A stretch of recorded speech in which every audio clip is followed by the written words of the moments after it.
Hello friends, Pandian ஸ்டோரில் என்ன நடக்குதுன்னு பார்க்கலாம் வாங்க. வீடியோவை ஸ்கிப் பண்ணாமல் கடைசி வரைக்கும் பாருங்கள். நம்ம முத்துவேல் இப்போது வீட்டுக்கு போகிறதுக்காக காரில் போய்கிட்டு இருக்காரு. பயங்கர யோசனை. நமக்கு போய் இவ்வளோ பெரிய நோய் வரணுமா? நமக்கு தீர்க்க முடியாத ஒரு நோய் வந்திருக்கே. கண்டிப்பாக நம்ம ஒரு 6 மாதமோ 3 மாதமோ தான் உயிரோடு இருப்போம் அப்படின்னு சொல்லிட்டு டாக்டர் சொல்லியிருக்காரு. அது மட்டும் இல்லாமல் நம்ம குடும்பத்தை விட்டோம், நம்ம பொண்டாட்டி புள்ள அம்மான்னு சொல்லிட்டு இவங்க எல்லாரையும் விட்டுட்டு நம்ம எப்படி போய் சேர்றது? இல்ல நம்ம இவங்க கூட எல்லார் கூடயும் ஒன்று சேர்ந்து சந்தோஷமா வாழணும் அப்படின்னு நம்ம முத்துவேல் மனசுக்குள்ளே நினைக்கிறாரு. 1000 யோசனை. இதுக்கு முன்னாடி வரைக்கும் நம்ம முத்துவேலும் சக்திவேலும் பகைன்னு சொல்லிட்டு பகையை பிடிச்சிக்கிட்டு தான் தொங்கிக்கிட்டு இருந்தாங்க. ஸோ இப்போ உடம்புக்கு முடியலன்ற வரப்போ சுச்சுவேஷனில் இங்கே நம்ம முத்துவேலுக்கு தன்னோட தங்கச்சி கூட, தன்னோட அம்மா கூட, தம்பிங்க கூடன்னு உறவுங்களோட சந்தோஷமாக அவங்க வாழ்க்கையை கொஞ்ச நாள் வரைக்கும் என்ஜாய் பண்ணிட்டு போகணும். இருக்கிற கொஞ்ச நாளில் எல்லார் கூடயுமே நம்ம பேசி சந்தோஷமாக இருக்கணும் அப்படின்ற மாதிரி முத்துவேல் நினைக்கிறாரு. ஸோ நம்ம கோமதி கிட்ட பேசணும்னு மனசெல்லாம் தவிக்குது. ஆனால் அந்த பகை ஈகோ தான் தடுக்குதுன்னு கூட சொல்லலாம். சரி, நம்ம வீட்டுக்கு போவோம். ஒரு மாதிரி ரொம்ப டயர்டாக இருக்குது. கண்டிப்பாக நம்ம மில்லுக்கு போய் வேலைலாம் பார்க்கவே முடியாது அப்படின்னு சொல்லிட்டு இங்கே முத்துவேல் வீட்டுக்கு தான் போகிறாரு. போய்கிட்டு இருக்கப்பவே அதாவது கார் அவ்வளோவா ஓட்ட முடியல. ஸோ மரத்துக்கே போய் மோதிடுறாரு. அப்படியே மயங்கி அந்த கார்லேயே அப்படியே அந்த முன்னாடி ட்ரைவ் பண்ணுறாங்க இல்லையா, அந்த ரோல் மேலே அப்படியே படுத்துடுறா, தலை சாஞ்சிக்கிறாரு. ஸோ நம்ம கதிருமே அவங்க ஃப்ரெண்டுக்கு சாப்பாடு எல்லாமே வாங்கி கொடுத்துட்டு, சரிடா மச்சான் நான் வீட்டுக்கு போயிட்டு வரேன்டா அப்படின்னு சொல்லிட்டு வீட்டுக்கு போய்கிட்டு இருக்காரு. போகிற வழியில் ஒரு கார் அது மரத்தில் மோதி இருக்கு. ஸோ அந்த காரை பார்க்குறாங்க. இந்த கார் ராஜியோட அப்பாவோடது தானே அப்படின்னு சொல்லிட்டு நினைக்கிறாரு. என்ன இருக்கும் அப்படின்னு சொல்லிட்டு நம்ம இது கதிர் இப்போது அந்த காருக்குள்ளே பார்க்கவும் நம்ம முத்துவேல் மயங்கி கிடக்கிறாரு. முத்துவேலை பார்த்ததுமே பயங்கரமாக ஷாக் ஆகுறாரு. ஐயோ மாமா மாமா என்னாச்சு உங்களுக்கு? எந்திரிங்க மாமா அப்படின்னு சொல்லிட்டு காருக்குள்ளேயே தண்ணி இருக்குது. ஸோ அந்த தண்ணியை முகத்தில் தெளிக்கிறாங்க. அதுக்கப்புறம் நம்ம முத்துவேலுமே எந்திரிச்சிறாரு. மாப்பிள்ளை அப்படின்னு சொல்லிட்டு, மாமா உங்களுக்கு ஒன்றும் இல்லை மாமா, நீங்கள் கவலைப்படாதீங்க, நானும் கார் தான் கொண்டு வந்திருக்கேன், நம்ம வாங்க கார்லேயே போயிடுவோம், நீங்கள் இப்போது டயர்டாக இருக்கீங்க போல், ஏதாவது சாப்பிட்டீங்களா இல்லையா அப்படின்னு சொல்லி கேட்கவும், இல்லை மாப்பிள்ளை நான் சாப்பிடலை அப்படின்னு சொல்லிட்டு, ஓ அதுக்காக தான் உங்களுக்கு மயக்கம் வந்திருக்கும், நீங்கள் வாங்க ஃபஸ்ட்டு நம்ம ஜூஸ் எதுவும் சாப்பிட்லாம் வாங்க அப்படின்னு சொல்லிட்டு எங்கள் முத்துவேலை ஒரு ஜூஸ் கடைக்கு கூட்டிகிட்டு போயிட்டு சில்லுன்னு ஜூஸ் வாங்கி கொடுக்குறாங்க. ஸோ அப்போ தான் நம்ம முத்துவேலுக்கு கொஞ்சம் ரிலாக்ஸாக நல்ல கவனமே வருது அப்படின்ற மாதிரி கூட சொல்லலாம்.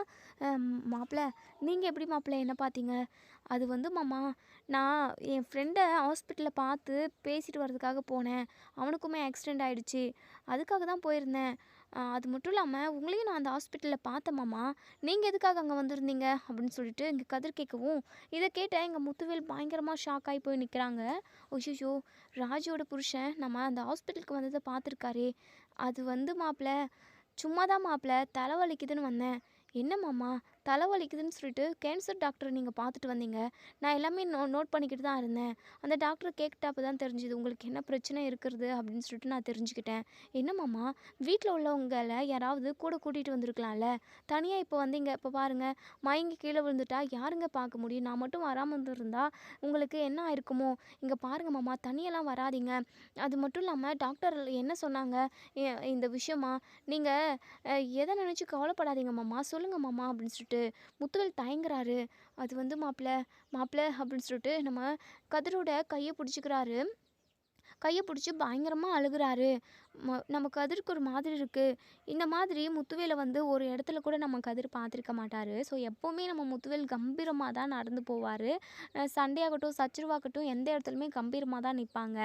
அப்படி இருக்கிற மனுஷன் இன்றைக்கி நம்ம கையை பிடிச்சிக்கிட்டு தலை குனிஞ்சி குறுக்கி அழுதுகிட்டு இருக்காரே அப்படின்றத பார்த்து நம்ம கதிருக்கு ரொம்பவே மனசு கஷ்டமாக இருக்குது. மாமா எதுவாக இருந்தாலும் சொல்லுங்கள் மாமா, நீங்கள் மனசுக்குள்ளேயே எதையும் பூட்டி வச்சுக்காதீங்க. நீங்கள் உங்கள் கூட யாரையும் கூட்டிகிட்டு வரல அப்படின்னா உங்களுக்கு இருக்கிற பிரச்சனை வீட்டில் உள்ள யாருக்குமே தெரியாதுன்னு தான் நான் நினைக்கிறேன்.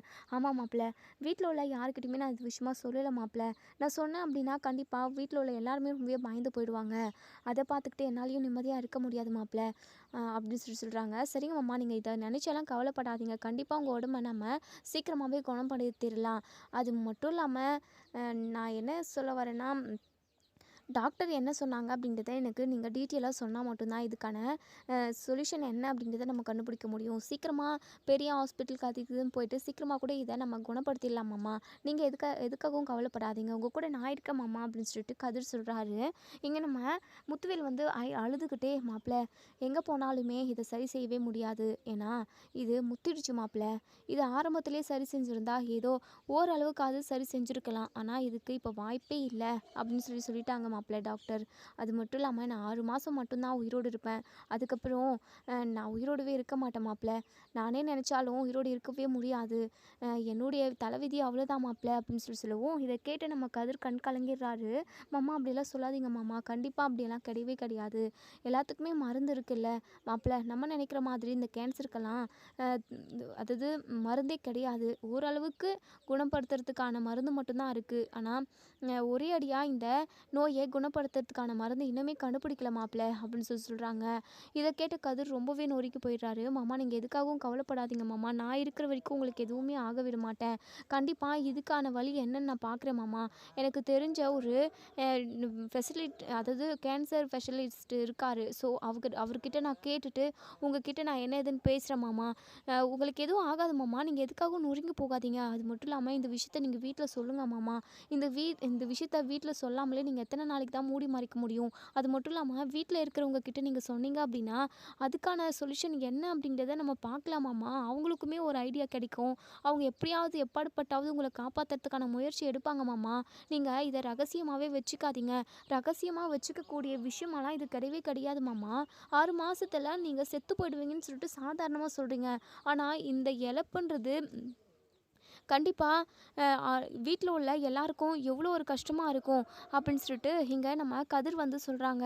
இப்போது நம்ம கதிர் சொன்னதை எல்லாத்தையுமே கேட்டு, மாப்பிள்ள இங்கே பாருங்கள் மாப்பிள்ள, எனக்கு அப்புறம் நீங்கள் எங்கள் வீட்டை பார்த்துக்கணும், என் ராஜி என் பொண்ணை நான் அளவுக்கு மீறி நேசித்தேன் மாப்பிள்ள, என் பொண்ணை நீங்கள் சந்தோஷமாக பார்த்துக்கிறீங்கன்னு எனக்கு நல்லாவே தெரியும், அப்படி தெரிஞ்சிருந்தும் நான் உங்ககிட்ட இதை சொல்லணும்னு நினைக்கிறேன், என் பொண்ணை பத்திரமா பார்த்துக்கோங்க மாப்பிள்ள.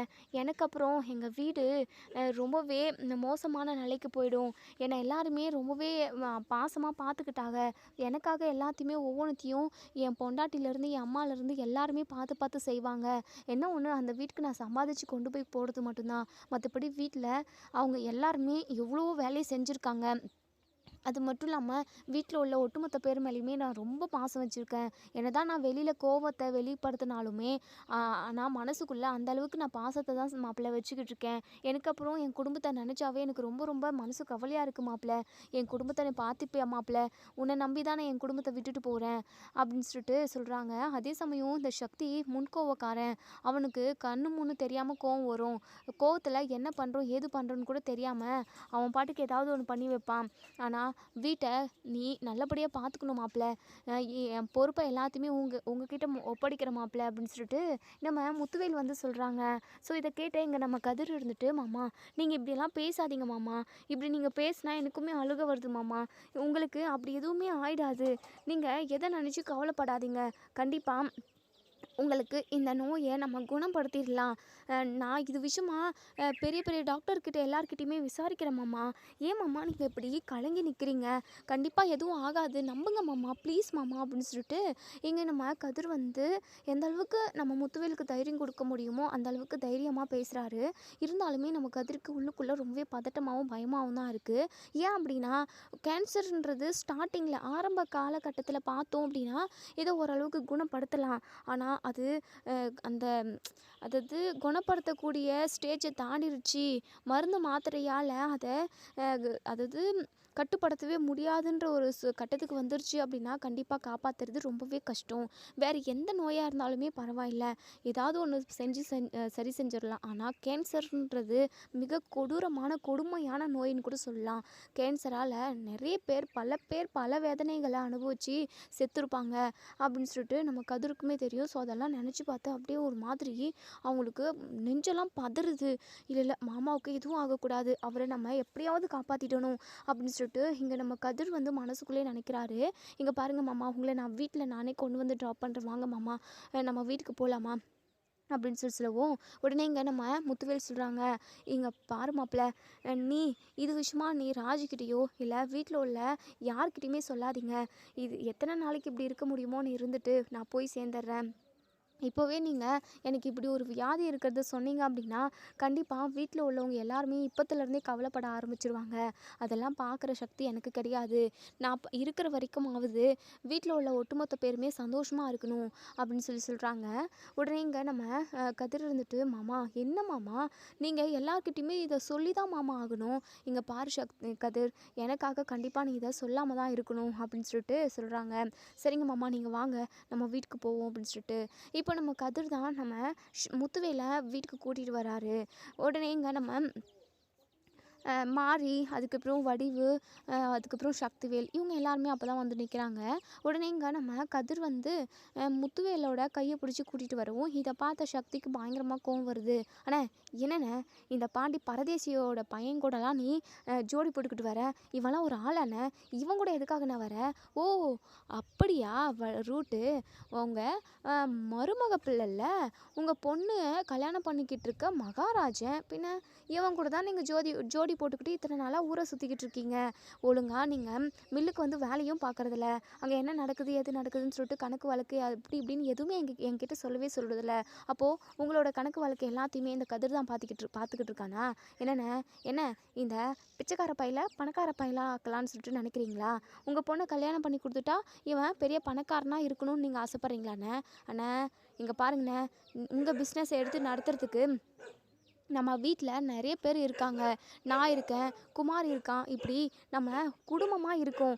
ஆனால் குமார்கிட்டையும் என்கிட்டையும் எதுவுமே சொல்லாமல் இவன் கூட ஊரை சுற்றிக்கிட்டு இவங்கிட்ட ஒட்டுமொத்த கணக்கு வழக்கையுமே ஒப்படைக்கலான்னு சொல்லிட்டு நீங்கள் நினைக்கிறீங்களா? அண்ணே இதெல்லாம் கொஞ்சம் கூட சரியில்லைண்ணே அப்படின்னு சொல்லிட்டு இங்கே சக்திவேல் வந்து பேசவும், கதிர் இருந்துட்டு, என்னங்க நீங்கள் என்னென்னமோ பேசிக்கிட்டு இருக்கீங்க. அவர் காரில் போய்கிட்டு இருந்திருக்காரு போல், ஒரு மரத்தில் மோதி கார் நின்றுட்டு இருந்தது. இந்த காரு ராஜியோடது அப்படின்னு சொல்லிட்டு தான் நான் போய் பார்த்தேன். அதுக்கப்புறம் தான் இவர் உள்ளே இருந்தார். அதுக்கப்புறம் நான் இவருக்கு ஜூஸ் வாங்கி கொடுத்து இவரை இப்போ வீட்டுக்கு கூட்டிகிட்டு வரேன். நீங்கள் என்னென்னமோ கணக்கு வழக்கு அது இதுன்னு என்னமோ பேசிக்கிட்டு இருக்கீங்க. முதல்ல தள்ளுங்க, உள்ளே கூட்டிகிட்டு போகணும் அப்படின்னு சொல்லிட்டு நம்ம கதிர் வந்து இப்போ நம்ம முத்துவேலை கையை பிடிச்சி கூட்டிகிட்டு போகிறாங்க. உள்ளே போய் சோஃபா மேலே உட்கார வைக்கிறாங்க. வடிவுக்கு ரொம்பவே பதட்டமாக இருக்குது. என்ன தம்பி சொல்கிறீங்க, அவருக்கு என்னாச்சு? ஐயோ சாதாரண மயக்கம் தானே, மற்றபடி வேறு எதுவும் இல்லைல்ல அப்படின்னு சொல்லிட்டு ரொம்பவே பதட்டமாக வடிவு கேட்கவும், உடனே இங்கே நம்ம கதிர் இருந்துட்டு, அதெல்லாம் அது வந்து உடனே இங்கே முத்துவேல் இருந்துட்டு, இங்கே பாரு வடிவு, எனக்கு எதுவும் இல்லை, சும்மா சின்ன சாதாரண மயக்கம் தான். காலையில் நான் சாப்பிட்டு போகாமல் போயிட்டேன்ல, அதான் மயக்கம் வந்துடுச்சு, மற்றபடி எனக்கு எதுவும் இல்லை, நீ என்ன நினச்சி எதுவும் கவலைப்படாதம்மா வடிவு அப்படின்னு சொல்லவும், நம்ம கதிருக்கு உண்மையை மறைக்கவே முடியல. ரொம்பவே பதட்டமாகவே இருக்குது. இது என்ன பண்ணுறது, எப்படி இவரை சரி பண்ணுறது அப்படின்னு பயங்கர யோசனையிலேயே இப்போது நம்ம கதிர் எதுவுமே பேசாமல் உடம்ப பார்த்துக்கோங்க அப்படின்னு சொல்லிட்டு இங்கே கதிர் அவங்க வீட்டுக்கு போயிடுறாங்க. இப்போ நம்ம வடிவுக்கு சந்தேகமாகவே இருக்குது. இங்கே பாருங்க, நீங்கள் கொஞ்ச நாளாகவே சரியில்லை. ஏங்க உங்கள் மனசுக்குள்ளே அப்படி என்னதாங்க ஓடிக்கிட்டு இருக்கு? எதையோ ஒன்று நினச்சி நீங்கள் இப்படி யோசிச்சுக்கிட்டே இருந்தீங்கன்னா என்னங்க அர்த்தம்? அது மட்டும் இல்லாமல் இன்றைக்கி மயக்கம் போட்டு கீழே விழுந்திருக்கீங்க. அது மட்டும் இல்லாமல் காரில் போகும்போது உங்களுக்கு காரில் போகிறப்போ முன்னாடி யாராவது வந்து ஆக்சிடெண்ட் ஆகிருந்தா நாங்கள் என்னங்க பண்ணியிருப்போம்? ஏங்க இப்படி இருக்கீங்க? உங்களுக்கு என்னங்க பிரச்சனை? எதுவாக இருந்தாலும் எங்ககிட்ட சொல்லுங்களேன் அப்படின்னு சொல்லிட்டு இங்கே வடிவு வந்து திரும்ப திரும்ப கேட்டுக்கிட்டே இருக்காங்க. உடனே இங்கே நம்ம முத்துவேல் இருந்துட்டு, இங்கே பாரு வடிவு, எனக்கு எதுவுமே இல்லை, நீ போயிடுறியா, நீ போயிட்டு உன் வேலை என்னமோ பாரு அப்படின்னு சொல்கிறாங்க. சரிங்க, நான் எதுவும் உங்களை கேட்க போகிறது கிடையாது, சாப்பிட்றீங்களா அப்படின்னு சொல்லிட்டு சாப்பாடு போட்டு கொண்டு வந்து கொடுக்குறாங்க. இப்போது இங்கே நம்ம முத்துவேல் வந்து 2 வாய் தான் சாப்பிட்றாங்க. அதுக்கப்புறம் போதும்னு சொல்லிடுறாங்க. ஏன்னா சாப்பாடே இறங்கலை. அந்த 2 வாய் கூட நம்ம வடிவுக்காகவும் வீட்டில் உள்ளவங்களுக்காகவும் தான் நம்ம முத்துவேல் வந்து சாப்பிட்றாரு. அதாவது சாப்பிட்றப்போ இல்லை எதை நினச்சாலுமே அவங்களுக்கு கேன்சர் இருக்கிறது தான் முன்னாடி வந்து நிற்குது அவங்க மைண்டில். ஸோ அதை நினச்சாவே இங்கே நம்ம முத்துவேலுக்கு சாப்பாடு கூட சரியாக இறங்க மாட்டேங்குது. போதும் வடிவு, இதை எடுத்துகிட்டு போயிடு அப்படின்னு சொல்லிட்டு நம்ம முத்துவேல் சொல்லவும், என்னங்க ஆச்சு, ஏங்க இப்படி பண்ணுறீங்க, சாப்பிடுங்க அப்படின்னு சொல்லிட்டு இங்கே பாரு வடிவு, சும்மா என்கிட்ட நீ சண்டை போட்டுக்கிட்டு இருக்காத, நீ தயவு செஞ்சு இந்த சாப்பாடை கொண்டு போறியா, சாப்பாட்டை பார்த்தாலே எனக்கு வெறுப்பாகுது அப்படின்னு சொல்லிட்டு சத்தம் போடுறாங்க. இதெல்லாம் பார்த்துக்கிட்டு இருந்த வடிவுக்கு ஏதோ ஒன்று இருக்குது, இவர் ஏதோ ஒரு ஒன்றை மனசில் வச்சுக்கிட்டு இப்படியெல்லாம் பேசிக்கிட்டு இருக்காரு, இவருக்கு ஏதோ ஒரு பெரிய கஷ்டம் உள்ளுக்குள்ளே இருக்குது அப்படின்னு சொல்லிட்டு நினைக்கிறாங்க. சரி சரி, அதான் ராஜியோட புருஷன் கதிர் தானே இவரை கூட்டிகிட்டு வந்து விட்டார், சரி அவர்கிட்ட நம்ம பேசி பார்ப்போம், அவருக்கு ஏதாவது விஷயம் தெரிஞ்சிருக்குமோ என்னவோ அப்படின்னு சொல்லிட்டு இங்கே நம்ம வடிவு வந்து நினைக்கிறாங்க. இன்னொரு சைடு நம்ம கதிர் வந்து வீட்டுக்கு போகிறாங்க. இப்போ ராஜியுமே எக்ஸாமுக்காக படிச்சுக்கிட்டு இருக்காங்க. நம்ம கோமதி இருந்துட்டு டே கதிர் சாப்பிடு வாடா அப்படின்னு சொல்லுவோம். இல்லைம்மா வேண்டா அப்படின்னு சொல்லிட்டு, டேய் நீ காலையிலேருந்தே சாப்பிடவே இல்லை, யாரையோ பார்க்குறேன்னு சொல்லிட்டு போனாலும் இப்போ தான் வந்திருக்க, வாடா சாப்பிடுவ. அம்மா அதெல்லாம் எனக்கு வேண்டாம்மா. டேய் என்னடா ஆச்சு உனக்கு? அம்மா எனக்கு ஒன்றும் இல்லைம்மா, நான் வெளியவே ஃப்ரெண்டு கூட சாப்பிட்டு வந்துட்டேன் அப்படின்னு சொல்லிட்டு போய் சொல்லிடுறாங்க. ஸோ இங்கே நம்ம கதிர் வந்து நேராக ரூமுக்கு தான் போகிறாங்க. ராஜி படிச்சுக்கிட்டு இருக்காங்க. ராஜிக்கிட்ட கூட பேசாமல் ராஜியோட அப்பா நினைப்பிலே இங்கே நம்ம கதிர் போயிட்டு உட்காரவும் உடனே இங்கே நம்ம ராஜி வந்து பேசுகிறாங்க. கதிர், என்ன கதிர் உன் முகமே ஒரு மாதிரி இருக்குது, என்னாச்சு, ஏன் ஒரு மாதிரி இருக்க அப்படின்னு சொல்லி கேட்கவும் நம்ம கதிர் இருந்துட்டு அதெல்லாம் ஒன்றும் இல்லை ராஜி அப்படின்னு சொல்லிட்டு, இல்லை கதிர் உன் முகத்தை பார்த்தாவே நீ என்ன யோசிச்சுக்கிட்டு இருக்கன்றது எல்லாத்தையுமே நான் கண்டுபிடிச்சிருவேன், அப்படி இருக்கிறப்ப எதுவுமே இல்லைன்னு சொல்லிட்டு சமாளிக்கிறேன் கதிர், ஏதோ ஒன்று இருக்குது கதிர், நீ சொல்லு கதிர் அப்படின்னு சொல்லிட்டு கேட்டுக்கிட்டே இருக்காங்க. அது வந்து ராஜி, அது வந்து நான் அதை எப்படி சொல்வேன், இல்லை நான் சொல்ல மாட்டேன் அப்படின்னு சொல்லிட்டு ஒரு குழப்பத்தோடவே இருக்காரு நம்ம கதிர். சொல்லாமா வேண்டாவா, சொன்னால் கண்டிப்பாக ராஜி தாங்கிக்க மாட்டாளே அப்படின்னு சொல்லிட்டு இங்கே நம்ம கதிர் வந்து பயங்கரமாக யோசிக்கிறாங்க. உடனே நம்ம ராஜி வந்து படிச்சுக்கிட்டு இருந்த புக்ஸ் எல்லாத்தையுமே க்ளோஸ் பண்ணி பக்கத்தில் வச்சுட்டு நம்ம கதிர் பக்கத்தில் வந்து உட்காந்து, கதிர் என்னாச்சு, ஏதாவது பிரச்சனையா, உன்னுடைய முகமே சரியில்லையே, நீ எவ்வளோ பெரிய பிரச்சனையாக இருந்தாலுமே அசால்ட்டாக சாதாரணமாக நீ அதை ஃபேஸ் பண்ணிட்டு வந்துடுவ, ஆனால் இந்த அளவுக்கு நீ அப்செட்டாக இருந்து நான் எப்பவுமே பார்த்ததில்லையே, சொல்லு கதிர் என்னாச்சு அப்படின்னு சொல்லிட்டு. ராஜி நான் ஒரு முக்கியமான விஷயம் சொல்கிறேன், அதை நீ உன் அம்மாக்கிட்டேயோ இல்லை நம்ம வீட்டில் உள்ளவங்கக்கிட்டேயோ நீ யார்கிட்டையுமே சொல்லக்கூடாது சரியா அப்படின்னு சொல்லிட்டு. என்ன கதிர் என்ன பேசிக்கிட்டு இருக்க, சொல்ல மாட்டேன்னு சொல்லு, அப்போ தான் நான் உனக்கு சொல்லுவேன் அப்படின்னு சொல்லவும், சரி சொல்ல மாட்டேன் சொல்லு அப்படின்னு சொல்லி கேட்குறாங்க. அது வந்து ராஜி, அது ராஜி நான் எப்படி சொல்லுவேன், கதிர் சொல்லு கதிர், ராஜி உன் அப்பாவுக்கு கேன்சர் வந்திருக்கு ராஜி அப்படின்னு சொல்லிட்டு இப்போ ஒரு பதட்டத்தோட அப்படியே நடுக்கத்தோடு சொல்கிறாரு நம்ம கதிர். இதை கேட்ட எங்கள் ராஜி பயங்கரமாக அதிர்ச்சி ஆகுறாங்க. அப்படி கண்ணில் இருந்து தண்ணியாக வருது, ரத்த கண்ணீர் வருதுன்னு கூட சொல்லலாம். ஏன்னா அந்த அளவுக்கு நம்ம ராஜி வந்து இங்கே நம்ம முத்துவேலை அவ்வளோ பாசமாக இருப்பாங்க நம்ம முத்துவேல் கிட்ட. தன்னோட அப்பான்னு சொல்லிட்டு எந்த ஒரு பொண்ணுக்குமே அப்பானா ரொம்பவே பிடிக்கும் தானே. அப்பாவுக்கு இப்படி ஒரு பிரச்சனை இருக்குது அப்படின்னு சொல்லிட்டு தெரிஞ்சால் எந்த ஒரு பொண்ணாலையுமே தாங்கிக்கவே முடியாது. அதே மாதிரி தான் இங்கே ராஜியுமே அப்படி கலங்கி போயிடுறாங்க. கதிர் என்ன கதிர் என்ன சொல்லிக்கிட்டு இருக்க? ஆமாம் ராஜி, உன் அப்பாவை இன்னைக்கு நான் ஹாஸ்பிட்டலில் பார்த்தேன் அப்படின்னு சொல்லிட்டு நடந்த விஷயத்த எல்லாத்தையுமே சொல்கிறாங்க. அதே சமயம் அவங்க 6 மாதம் வரைக்கும் தான் உயிரோடு இருப்பாங்க அப்படிங்கிற விஷயத்த முத்துவேல் வந்து நம்ம கதிர்கிட்ட சொல்லியிருப்பாரு. ஸோ அந்த விஷயத்தையுமே சொல்கிறாங்க.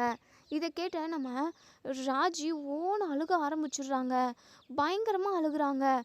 ராஜி சத்தம் போடாமல் இரு, வெளியே அம்மாலாம் இருக்காங்க, இது எல்லாருக்கும் தெரிஞ்சிடுச்சு அப்படின்னா கண்டிப்பாக ரொம்ப வருத்தப்படுவாங்க. என்ன கதிர் பேசிக்கிட்டு இருக்க, அப்பாவுக்கு கேன்சர்னு சொல்கிற, அதுவும் 6 மாதம்தான் அவர் உயிரோடு இருப்பார், பிளட் ஃபுல்லாகவே கேன்சர் பரவிட்டுருக்கு அப்படின்னு நீ சொல்கிற, இதை கேட்டுக்கிட்டு என்னால் எப்படி கதிர் என்னால் அழுகாமல் இருக்க முடியும்? என் அப்பா அது கதிர், அது உன் அப்பா தான் ராஜி, கொஞ்சம் பொறுமையாக அது இரு, இது விஷயமா நம்ம என்ன பண்ணலாம் அப்படின்னு சொல்லிட்டு யோசிக்கலாம், தயவு செஞ்சு இப்படி கத்தி ஊரை கூட்டிகிட்டு இருக்காத சரியா அப்படின்னு சொல்லிட்டு. ஐயோ கதிர், ஐயோ அப்படின்னு சொல்லிட்டு பயங்கரமாக இங்கே நம்ம கதிரை கட்டி பிடிச்சிக்கிட்டு அழுகுறாங்க. என் அப்பாவுக்கு 6 மாதத்துக்குள்ளவே என் அப்பா இறந்து போயிடுவாருன்னு சொல்லிட்டு இவ்வளோ சாதாரணமாக சொல்கிறே கதிர், இதை என்னால் எப்படி ஏற்றுக்க முடியும்? ஐயோ நான் என்ன பண்ணுவேன் கதிர், அப்பாவை காப்பாற்றவே முடியாதா? அப்பாவை ஏதாவது பண்ணி காப்பாற்று கதிர், ப்ளீஸ் கதிர், எங்கள் அப்பாவுக்கு மட்டும் ஏதாவது ஆயிடுச்சு அப்படின்னா நான் கண்டிப்பாக உயிரோடவே இருக்க மாட்டேன் கதிர் அப்படின்னு சொல்லிட்டு எங்கள் ராஜி பயங்கரமாக அழுகுறாங்க. உடனே கதிர் இருந்துட்டு, இங்கே பாரு ராஜி, இது விஷயமா நான் எனக்கு தெரிஞ்ச டாக்டர்ஸ்கிட்ட எல்லாருக்கிட்டையும் எல்லார்கிட்டயுமே பேசியிருக்கேன். கண்டிப்பாக அவங்க இது விஷயமா நமக்கு ஒரு நல்ல இதை சொல்லுவாங்க. அதுக்கு மட்டும் இல்லாமல் இதுக்கு மருந்தே இல்லைன்ற மாதிரியெல்லாம் சொல்கிறாங்க.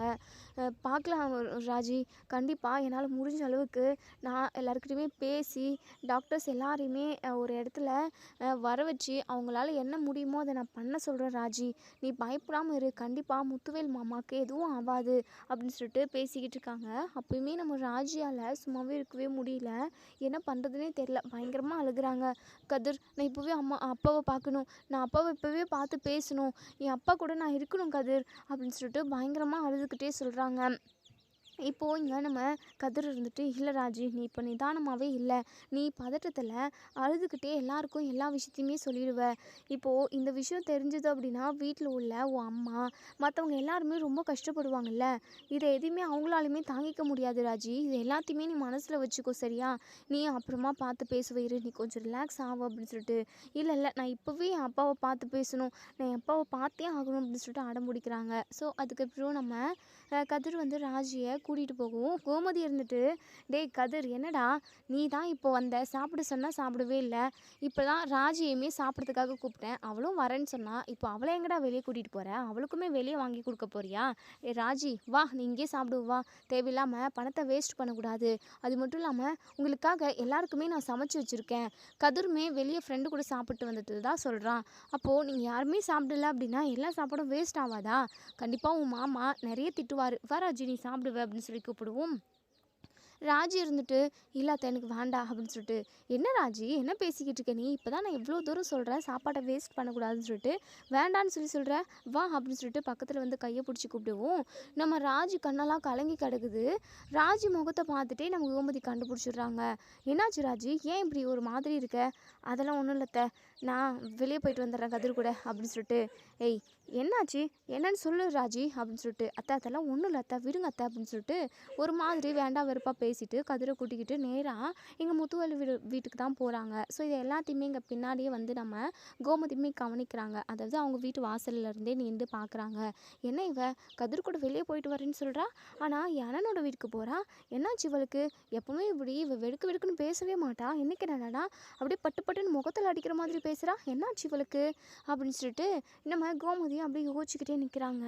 ஸோ இங்கே நம்ம ராஜி இப்போ வீட்டுக்குள்ளே வந்ததுமே ஓடி வந்து நம்ம முத்துவேலை கட்டி பிடிச்சிக்கிட்டு பயங்கரமாக அழுகுறாங்க. அப்பா, அப்பா, நீங்கள் எதை நினச்சி கவலைப்படாதீங்கப்பா. உங்கள் பொண்ணு நான் இருக்கேன்ப்பா. எப்பாடு பட்டாவது உங்களை நான் காப்பாற்றுறதுக்கான எல்லா வழியுமே பண்ணுறேன்ப்பா அப்படின்னு சொல்லிட்டு உடனே இங்கே நம்ம முத்துவேல் பயங்கரமாக அழுகுறாரு. இங்கே கதிர் இருந்துட்டு, ராஜி கொஞ்சம் பொறுமையாக அழு ராஜி, இப்படி அவசரப்பட்டு எதையும் பேசாத அப்படின்னு சொல்லிட்டு, இங்கே நம்ம வடிவுக்கு ஒன்றுமே புரியல. என்ன இது, ஏன் இப்போ ராஜி இப்படி கட்டி பிடிச்சிக்கிட்டு அழுகுறா அப்படின்னு சொல்லிட்டு, ராஜி என்னடி ஆச்சு உனக்கு? ஏன் இப்படி உன் அப்பாவை கட்டி பிடிச்சிக்கிட்டு அழுகுற? ஏங்க என்னங்க இது, என்ன நடக்குதுங்க? எனக்கு ஒன்றுமே புரியல. நீங்கள் என்னடானா ஒரு மாதிரியாகவே இருக்கீங்க. இவன் என்னடானா உங்களை கட்டி பிடிச்சிக்கிட்டு அழுகுறா. என்னதாங்க நடக்குதுங்க அப்படின்னு சொல்லிட்டு வடிவு வந்து கேட்குறாங்க. நம்ம ராஜி இருந்துட்டு, அம்மா அம்மா, அப்பாவுக்கு நான் எப்படிம்மா அதை என் வாயால் சொல்லுவேன்? ஐயோ, என்னால் சத்தியமாக இது எதுவுமே ஏற்றுக்கவே முடியாது அப்படின்னு சொல்லிட்டு ராஜி பயங்கரமாக அழுகுறாங்க. ராஜி, என்ன ஆச்சு ராஜி? உடனே நம்ம மாறியுமே வராங்க. ராஜிமா இங்கே பாரு, என்னன்னு சொல்லு ராஜி. என்னன்னு சொல்லாமல் நீ பாட்டுக்கு அழுதுகிட்டே இருந்தால் என்ன அர்த்தம் அப்படின்னு சொல்லிட்டு கேட்கவும், அப்போ தான் இங்கே நம்ம ராஜி வந்து அப்பாவுக்கு கேன்சர் இருக்குமா அப்படின்னு சொல்லிட்டு சொல்லவும், இதை கேட்ட மாறி வடிவு நம்ம குமார்னு எல்லாருமே பயங்கரமாக வாயடிச்சு போயிடுறாங்க. வாய் மேலே கை வச்சுக்கிறாங்க. பயங்கர அதிர்ச்சியாக இருக்குது. என்ன சொல்கிற ராஜினி? ஏங்க இந்த ராஜி சொல்கிறது உண்மையா? அதுக்காக தான் நீங்கள் ஒரு மாதிரியாகவே இருந்தீங்களா? கொஞ்ச நாளாகவே உங்கள் நடவடிக்கை எதுவுமே சரியில்லை. மனசுக்குள்ளே இவ்வளோ பெரிய கஷ்டத்தை வச்சுக்கிட்டு தான் நீங்கள் ஒரு மாதிரி எங்கள் கூட எதுவுமே நல்லபடியாக பேசாமல் இருந்தீங்களா? ஐயோ, ஏங்க எங்ககிட்ட இந்த விஷயத்த மறைச்சிங்க? மறைக்கக்கூடிய விஷயமா இது? நீங்கள் பாருங்க, நீங்கள் இதை நினச்செல்லாம் கவலைப்படாதீங்க. எல்லா நோய்க்குமே இப்போ மருந்து இருக்குல்ல, நம்ம குணப்படுத்திடலாங்கங்க அப்படின்னு சொல்லிட்டு உடனே இங்கே நம்ம வடிவு இருந்துட்டு, அக்கா கேன்சர்ன்றது சாதாரண நோய் கிடையாதுக்கா. அதுக்கெல்லாம் அது வந்து கொஞ்சம் அதிகமாகிடுச்சு அப்படின்னாவே அதுக்கு தீர்க்கக்கூடிய மருந்தே கிடையவே கிடையாதுக்கா. ரொம்ப கொடூரமான நோய்க்கா அது. ஐயோ, மாமாக்கா வரணும் அது. ஐயோ, எப்படி என்ன பண்ணுறது அப்படின்னு சொல்லிட்டு மாறியுமே பயங்கரமாக அழுக ஆரம்பிச்சிடுறாங்க. வடிவுக்கு ஒன்றுமே புரியல. என்ன மாறி என்னமோ சொல்கிறா. ராஜி மாறி சொல்றதெல்லாம் உண்மையா? இந்த நோய்க்கு மருந்தே இல்லையா? என்ன சொல்றாங்க ராஜி இவங்கலாம்? இவங்க சொல்றது உண்மையா? சொல்லு ராஜி, சொல்லு ராஜின்னு சொல்லிட்டு பயங்கரமா அழுக ஆரம்பிச்சுடுறாங்க நம்ம வடிவுமே. உடனே நம்ம கதிர் இருந்துட்டு, "இங்க பாரு ராஜி, இதுக்காக தான் நான் இந்த விஷயத்த யார்கிட்டயும் சொல்ல வேண்டாம். இதுக்கான வழி என்னமோ நம்ம அத பார்ப்போம்" அப்படின்னு சொன்னேன். அவசரப்பட்டு இப்படி எல்லார்கிட்டயுமே உண்மைய போட்டு உடைச்சு, இப்போ எல்லாரோட மனசுமே கவலைப்படுதுல்ல. "ஏன் ராஜி இப்படி பண்ணிக்கிட்டு இருக்க?" அப்படின்னு சொல்லிட்டு. உடனே இங்க நம்ம சக்திவேல் அப்பதான் எங்கேருந்தோ, அதாவது மில்லுலேருந்து வராங்க. இங்க இங்க ராஜியையும் கதிரையும் பார்த்தா எங்க சக்திவேலுக்கு பயங்கரமா கடுப்பாகுது. உடனே இங்க "அண்ணே என்னண்ணே இது? அடிக்கடிக்கு இந்த பரதேசி பசங்கள்லாம் இங்க நம்ம வீட்டுக்கு வர வேண்டியதா இருக்கு. இந்த ஊடுகாலி எதுக்கு வந்தா? இவங்க 2 பேரும் எதுக்காக இங்க வந்தாங்க? காலையில என்னடான்னா இவன் கூட நீங்க ஊர சுத்திட்டு வரீங்க. இப்போ என்னடான்னா இவங்க 2 பேரும் வந்து உங்ககிட்ட நின்று பேசிக்கிட்டு இருக்காங்க. என்னதானே நடக்குது இங்க?" அப்படின்னு சொல்லி கேட்கவும், உடனே இங்க நம்ம மாறி இருந்துட்டு விஷயத்த சொல்லவும், இத கேட்ட சக்திக்கு முதல்ல ஷாக்கிங்கா தான் இருக்கு. ஆனா கொஞ்சம் யோசிச்சு பார்க்குறப்போ பயங்கரமா ஹேப்பியா ஃபீல் பண்றாங்க. ஏன் அப்படின்னா, ஒட்டுமொத்த சொத்து, மில்லு, அதுக்கப்புறம் சில கம்பெனிஸ், வீடு, சொத்து பத்துன்னு எல்லாமே இங்க நம்ம முத்துவேலோட பேர்ல தான் இருக்கு. ஸோ முத்துவேல் அண்ணன் போய் சேர்ந்துட்டாரு அப்படின்னா, அவருக்கு அப்புறம் ஒட்டுமொத்த சொத்துமே நமக்கு தானே வரும். இந்த விதத்துல பார்த்தா இதுவும் நமக்கு நல்லது தான் அப்படின்னு சொல்லிட்டு சக்திவேல் வந்து நினைக்கிறாங்க. இதோட ரிவ்யூ முடியுது. இதுவரைக்கும்